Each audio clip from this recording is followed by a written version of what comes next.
இளவரசனை திடீரென்று அங்கு எதிர்பார்க்காததால் எல்லோருக்குமே அதிர்ச்சிதான். அதிலும் உச்சக்கட்ட அதிர்ச்சி இருவருக்குத்தான். ஒருவர் இனியா, மற்றொருவர் ஸ்வேதா. இனியாவிற்கு ஒரே உதறல்தான். முதலில் இங்கு எல்லோரிடமும் பேசி முடித்து பின்பு அவனிடம் எப்படியாவது பேசி கெஞ்சி அவனை சமாதானப்படுத்தலாம் என்று அவள் எண்ணி இருக்க, அவனோ அவளின் எண்ண ஓட்டத்திற்கு மாறாக சரியாக அங்கு வந்து நிற்கவும் என்ன செய்வதென்று புரியாமல் அவள் உடல் உதறல் எடுத்தது. ஸ்வேதாவிற்கோ அவன் இல்லாத இந்த நேரம்தான் சரி என்று எண்ணி எதையாவது செய்து எல்லோரையும் சரி கட்டிவிட்டால் பின்பு அவன் வரும்போது அந்த அளவுக்கு அவனால் எதிர்ப்பு தெரிவிக்க முடியாது. அப்படியே செய்தாலும் இனிய அவனை சரி கட்டி விடுவாள் என்று எண்ணி இருக்க, அவனோ யாரும் எந்த முடிவும் கூறாத நிலையிலே வந்து நிற்கிறான் எனவும் அவளுக்கு பயம் வந்து விட்டது. அவன் வாயாலே சம்மதம் என்ற வார்த்தையை கேட்டும் அவளால் நம்பவே முடியவில்லை. அவன் இப்படி சாதாரணமாக எல்லாம் சரி என்று கூறிவிட மாட்டான் என்று அவளுக்கு நன்றாகவே தெரியும். எனவே கையை பிசைந்து கொண்டு நின்றான். முதல் கட்ட அதிர்ச்சி மறைந்து இன்னும் என்ன நடக்குமோ என்று இனியா அவனையே பார்த்து கொண்டிருந்தான். என்னப்பா சொல்ற என்று கடைசியாக அந்த மௌனத்தை உடைத்தவர் ராஜலட்சுமி தான். ஆமாம்மா, உங்கள் எல்லோருக்கும் இஷ்டம்னா எனக்கும் ஓகே தான். இதில் நான் என்னோட விருப்பத்தை யார் மேலேயும் திணிக்க விரும்பலை என்றான். என்னப்பா இப்படி சொல்கிற என்ற கேட்டவருக்கு ஒரே குழப்பம்தான். ராஜலட்சுமிக்கு இந்த திருமணத்தை நடத்துவதில் எந்த தடையும் கிடையாதுதான். ஏற்கனவே சந்துரு படும் கஷ்டத்தை பார்த்து அந்த பொண்ணையே கட்டி வச்சிடலாம்ப்பா என்று அவர் இளவரசனிடம் கேட்டுதான் இருந்தார். ஆனால் அப்போது அவன்தான் அந்த பெண் சரியில்லை என்று கூறி வேண்டாம் என்று மறுத்தான். ஆனால் இப்போதோ அவனே சரி என்று சொல்கிறானே என்றுதான் அவருக்கு குழப்பம். கல்யாணம் பண்ணிக்க போகிறது அவன். இதில் அவன் விருப்பம்தான் முக்கியம். என்னதான் அண்ணனா இருந்தாலும் அவன் வாழ்க்கையில் நான் தலையிடக்கூடாதுமா. அவன் வாழ்க்கையை அவன் தான் டிசைட் பண்ணணும் என்றான். இனியாவை பார்த்து கொண்டே. இதில் தலை சுற்றி போனதென்னவோ சந்துருவுக்குத்தான். அவனுக்கு அவன் அண்ணனை பற்றி நன்றாக தெரியும். அவனுக்கு ஒன்று வேண்டாம் என்றால் வேண்டாம் தான். அவன் இப்படி சீக்கிரமாக எல்லாம் விட்டு கொடுத்து விடமாட்டான். இப்போது அதையெல்லாம் விட தான் என்ன செய்ய வேண்டும் என்பதுதான் அவனுக்கு குழப்பமாக இருந்தது. அவனுக்கு ஸ்வேதாவை பிடிக்கும் தான். ஆனால் அவன் முதலில் பார்த்த ஸ்வேதாவிற்கும் இப்போது பார்க்கும் ஸ்வேதாவிற்கும் நிறைய வித்தியாசங்கள் இருப்பதாக தோன்றியது அவனுக்கு. அதிலும் அண்ணன் தான் இப்படி கூறினார், கொஞ்ச நாள் ஸ்வேதா கிட்ட இருந்து விலகி இரு. அந்த கொஞ்சம் டைமுக்கு அப்புறமும் உனக்கு அவன் மேலே இப்போ இருக்கிற அன்பில் எந்த மாற்றமும் இல்லாமல் அதே அளவு அன்பு இருந்தால் கண்டிப்பாக நான் உனக்கு உன் காதலை நிறைவேற்றி வைக்கிறேன் என்று அப்படி சொல்லிட்டு இப்போ ஏன் இந்த முடிவு திடீரென்று எடுத்தார்? என்கிட்ட ஏன் எதுவும் கேட்கல? என்கிட்ட கேட்டிருந்தா நான் எனக்கு இருக்கிற குழப்பத்தை சொல்லியிருப்பேன் இல்லை என்று எண்ணிக்கொண்டான். ராஜலட்சுமிக்கும் என்ன கூறுவது என்று தெரியாததால் அமைதியாகவே இருந்தார். ஆனால் எல்லோரையும் விட குழப்பத்திலும் உச்சகட்ட கோபத்திலும் இருந்தது ஜோதிதான். இளவரசனை விடவே அவளுக்கு கோபம் இருந்தது. அத்தை ஏதாவது கூறுவார்கள் என்று அவள் எதிர்பார்த்திருக்க அவரும் ஏதும் கூறாமல் அமைதியாக இருந்தார். அதைவிட சந்துரு ஏதாவது மறுத்து கூறுவான் என்று எதிர்பார்த்தாள். ஆனால் அவனுமே மௌனம் சாதித்தானே தவிர ஒரு வார்த்தையும் பேசினான் இல்லை. சந்துருவை ஒரு பார்வை பார்த்தாள் ஜோதி.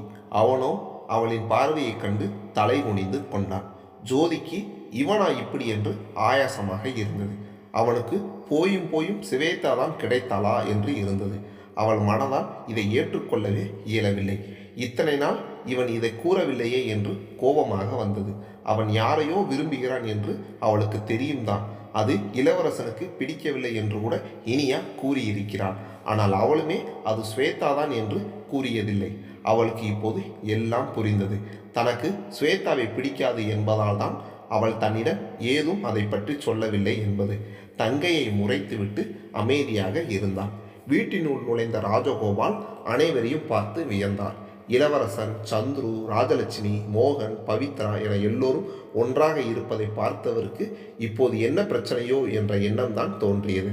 ஆனால் எதையும் வெளியில் காட்டாமல் எப்போ வந்த ராஜி என அவரிடம் விசாரித்துவிட்டு மோகனையும் விசாரித்தார்.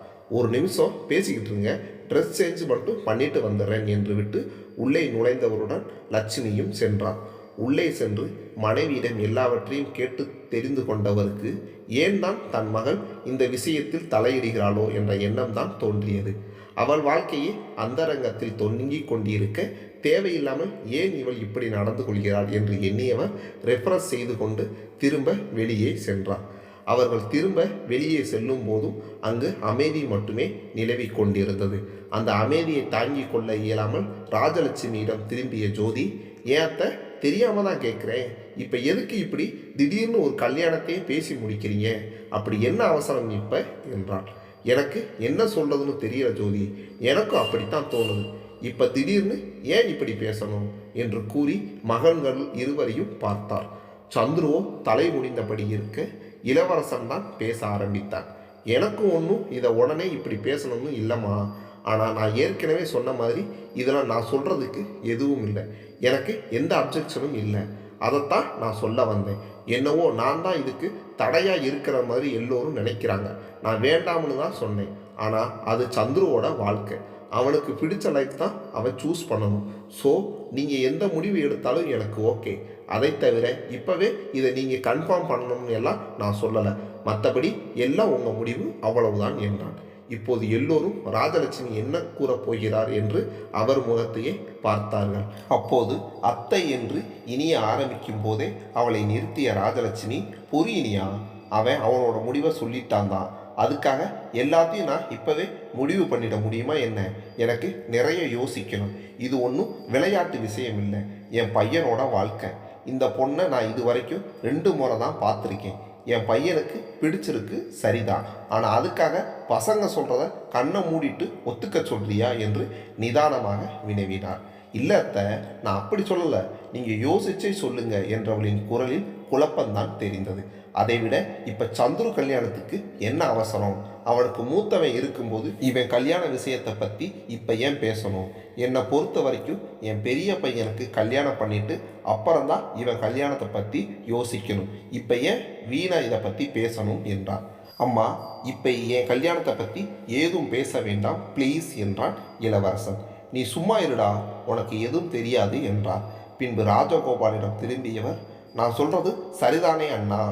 ஏதோ திடீர்னு இதை பற்றி பேசுனதுனால எனக்கு கொஞ்சம் குழப்பமாகவே இருக்குது. நீங்கள் என்ன சொல்கிறீங்க அண்ணி என்று லட்சுமியும் கேட்டார். சரிதாம்மா, பெரிய பையன் இருக்கும்போது சின்ன பையன் கல்யாணத்துக்கு என்ன அவசரம்? நீ சொல்கிறது சரிதான் என்றார் ராஜகோபால். லட்சுமியும் அவர் சொல்கிறது சரிதான் அண்ணி என்றார். இப்போது எல்லோரும் ராஜலட்சுமியின் பேச்சை சரி என்று கூறிவிட ஸ்வேதாவிற்குத்தான் எரிச்சலாக வந்தது. என்னடா இது, இப்போதான் ஏதோ இத்தனை நாள் பிரச்சனை பண்ணவே சரி வந்திருக்கான்னா இப்போ போய் இதுங்க எல்லாம் ஒன்று சேர்ந்துக்கிட்டு இப்படி பேசுதுங்களே. ஆனால் எதையும் முகத்தில் காட்டாமல் அமைதியாக நின்றாள். அப்போ சரி, நான் கிளம்புறேன் என்றார் ராஜலட்சுமி. என்னம்மா கிளம்புறேன்ற? இரு, இங்கேயே சாப்பிட்டுட்டு போகலாம். எல்லோரும் வந்திருக்கீங்க, உங்ககிட்ட வேற கொஞ்சம் பேசணும், இருமா என்றார் ராஜகோபால். சிறிது தயங்கினாலும் ராஜலட்சுமி அங்கேயே இருந்தார். எல்லோரும் ஏதோ ஒரு விதத்தில் அமைதியாகிவிட ஜோதி மட்டும் அமைதியாகி விடவில்லை. அவளால் தன் கணவன் தன்னிடம் சொல்லாமல் செய்த இந்த வேலையை பொறுத்து கொள்ள இயலவில்லை. அவளுக்கு ஸ்வேதாவை பிடிக்காது என்று தெரிந்தும் கணவன் செய்த இச்செயல் அவளை கோபத்தின் உச்சிக்கு கொண்டு சென்றது. ரௌத்திரமாக கணவனை முறைத்தாள். அவள் பார்வையை கண்ட பாலுவிற்கு என்ன செய்வதென்றே புரியவில்லை. இப்படி வெளிப்படையாக காட்ட மாட்டாள். அவளுக்கு கோபமாக இருந்தாலும் அதை இப்போது அப்படி எல்லோர் முன்னிலையும் முறைக்கிறாள் என்றால் அவள் எவ்வளவு கோபமாக இருப்பாள் என்று அவனால் உணர முடிந்தது. ஆனால் அதை எவ்வாறு குறைப்பது என்றுதான் அவனுக்கு தெரியவில்லை. சாப்பிடலாம் என்று கூறியதற்கு இன்னும் நேரமாகவில்லையே என்று ராஜலட்சுமி கூறிட அதற்கு முன்னால் பேசிவிடலாம் என்று ராஜகோபால் எண்ணினார். எல்லோரையும் ஒரு பார்வை பார்த்தார். மோகனோ அவன் அக்காவை ஏக்கமாக பார்த்துவிட்டு தன்னிடம் கெஞ்சலாக பார்த்த பார்வை அவருக்கு என்ன பேச வேண்டும் என்பதை நினைவு ஊட்டியது போல் இருந்தது. அவரின் பார்வை எல்லோரையும் சுற்றிவிட்டு ஸ்வேதாவிடம் நிலைத்தது. இப்போது அவர் பேசப்போவது அவரின் குடும்ப விஷயம். மற்றவர்கள் எல்லோரும் அவரின் குடும்ப நபராக இருக்க அவரால் ஏனோ ஸ்வேதாவை அதில் சேர்த்து கொள்ள இயலவில்லை. அதைவிட இப்போது பேசப்போவது மோகனை பற்றி. அவன் அந்த பேச்சில் சங்கடம் அடையலாம். அப்போது போய் இந்த பெண் இருந்தால் சரிவராது என்று எண்ணி அவர் பார்வையை தன் மருமகனிடம் செலுத்தினார். பாலுவும் புரிந்து கொண்டதை போல், சரி வா ஸ்வேதா, கிளம்பு, நான் உன்னை வீட்டில் கொண்டு போய் விடுறேன் என்றான். ஸ்வேதாவிற்கு ஏனோ அவளை பற்றித்தான் அங்கு பேசப்போவதாக தோன்ற அங்கிருந்து கிளம்ப மனமே இல்லை. யாராவது அவளை போக விடாமல் தடுப்பார்களா என்று பார்த்தாள். ஆனால் எல்லோரும் ஏனோ அவரவர் வேலையில் மூழ்கியதைப் போல அதை கண்டுகொள்ளாமல் இருந்தனர். கொஞ்சம் தயங்கி பார்த்தாள். ஆனால் பாலுவோ கிளம்புன்னு சொல்கிறேன் இல்லை என்று குரலை உயர்த்தவும் அதற்கு மேல் ஒன்றும் செய்ய முடியாமல் எல்லோரிடமும் கிளம்புறேன் என்று கூறிவிட்டு இனியாவிடம் தனியாக வந்து தேங்க்ஸ் அக்கா, போய்விட்டு வருகிறேன் என்று விடைபெற்று சென்றாள்.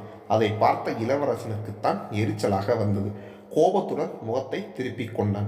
சென்று கொண்டிருக்கும் வழியில் ஸ்வேதா கொஞ்சம் கோபத்துடன், இப்போ எதுக்கு மாமா உடனே கிளம்ப சொன்னீங்க என்றாள்.